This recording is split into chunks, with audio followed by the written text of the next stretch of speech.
মক্কায় অবস্থানকালে মহানবী সাল্লাল্লাহু আলাইহি সাল্লাম তথা মুসলিমগণ বিনা আজানে নামাজ পড়েছেন। অতঃপর মদিনায় হিজরত করলে হিজরির প্রথম মতান্তরের দ্বিতীয় সনে আজান ফরজ হয়।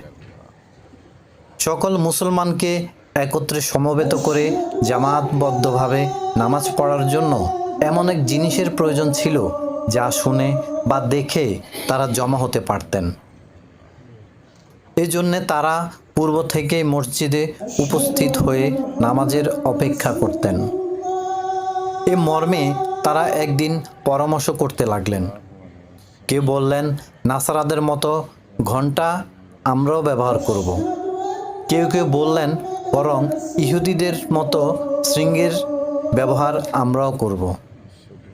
হযরত উমর রাদিয়াল্লাহু তাআলা বললেন, বরং নামাজের প্রতি আহ্বান করার জন্য একটি লোককে গলি গলি পাঠিয়ে লোক জড়ো করলে কেমন হয়? কিন্তু মহানবী সাল্লাল্লাহু আলাইহি সাল্লাম বললেন, হে বিল্লাল, উঠো, নামাজের জন্য আহ্বান করো। কেউ বললেন, নামাজের সময় মসজিদে একটি পতাকা উত্তোলন করা হোক। লোকেরা তা দেখে একে অপরকে নামাজের সময় জানিয়ে দেবে। কিন্তু মহানবী সাল্লাল্লাহু আলাইহি সাল্লাম এসব পছন্দ করলেন না। পরিশেষে তিনি একটি ঘণ্টা নির্মাণের আদেশ দিলেন। এই অবসরে আব্দুল্লাহ বিন জায়েদ রাদিয়াল্লাহু তাআলা স্বপ্নে দেখলেন এক ব্যক্তি ঘণ্টা হাতে যাচ্ছে। আব্দুল্লাহ বললেন, আমি তাকে বললাম, হে আল্লাহর বান্দা, ঘণ্টাটি বিক্রি করবে? লোকটি বলল, এটা নিয়ে তুমি কি করবে? আমি বললাম, ওটা দিয়ে লোকদেরকে নামাজের জন্য আহ্বান করব। লোকটি বলল, আমি তোমাকে এর চাইতে উত্তম জিনিসের কথা বলে দিব কি? আমি বললাম, অবশ্যই। তখন ওই ব্যক্তি আব্দুল্লাহকে আজান ও ইকামত শিখিয়ে দিলেন।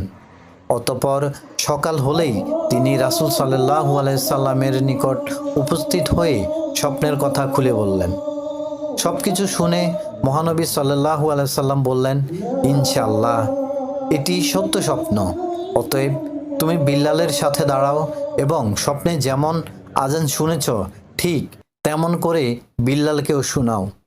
সে ওইসব বলে আজান দিক, কারণ বিল্লালের আওয়াজ তোমার চেয়ে অনেক উচ্চ। অতঃপর আব্দুল্লাহ রাদিয়াল্লাহু তাআলা স্বপ্নে প্রাপ্ত আজানের ওই শব্দগুলো বিল্লাল রাদিয়াল্লাহু তাআলাকে শোনাতে লাগলেন এবং বিল্লাল রাদিয়াল্লাহু তাআলা উচ্চ স্বরে আজান দিতে শুরু করলেন।